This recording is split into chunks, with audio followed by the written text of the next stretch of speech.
สบายดีทุกท่านทุกคนทาง FC บ่าวแสงถือว่ามื้อนี้ทางบ่าวแสงแม่นจะไปลกกะหรือจะไปดำนาถือว่าอยู่หน้าก็มีหอยก็มีปลาและจะถือแหไปตึกปลานำให้ท่านผู้ชมติดตามชีวิตบ้านๆของบ่าวแสงเด้ออันนี้แม่นกำลังเขาจะไปนาถือว่าทุ่งไร่ทุ่งนาของบ่าวแสงก็สิประมาณนี้ให้ FC ทางไก่และไก่ได้เบิงได้ส้มถือว่ากว้างไก่ได้ถือว่าเขาเจ้ากำลังดำนาก่อนสิฮอดให้ฮอดนาแม่นทางบ่าวแสงจะรีวิว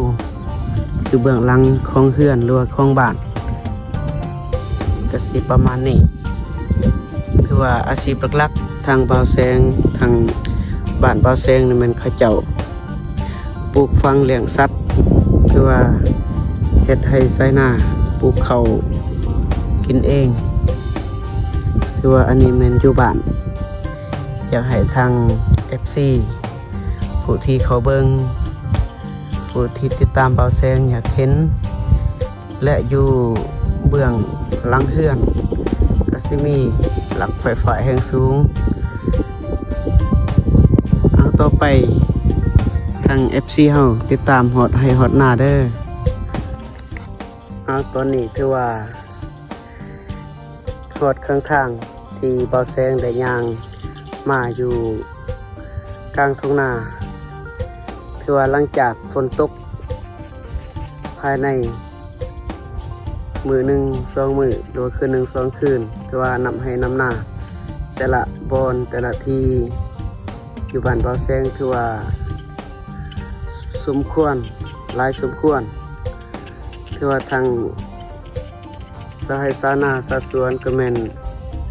หาหันก้าวหน้าได้ลงให้ลงหน้าเพื่อจะดำคือว่าบนหน้าบ่าวแสงนี่ก็แม่นน้ำลายคือกันถือว่า ค่อนข้างยากหน่อยนึง3 เซต3 เซตไอ้หดหน้ามันทางมืดแม่นทางประสบภัยถือว่าฮอดให้ฮอดหน้าแล้วคือว่าหลังจากซิกออกมาแม่นชีวิตบ่าวแสงแม่นเกมไทยนาถือว่าทางนอกก็แม่นได้ลูกกะ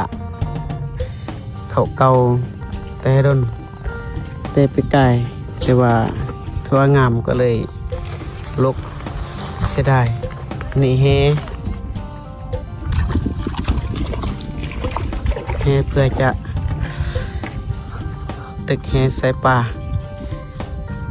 ตึกปลาเนาะอันนี้มันเด่นประสบภัยส่วนเขื่อนแตกปี 2018เฮ้ยหยัดโยม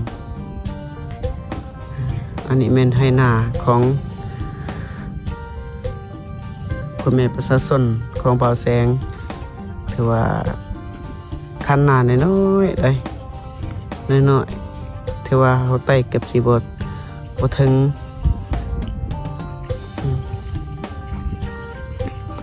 เพราะพวกนี้นี่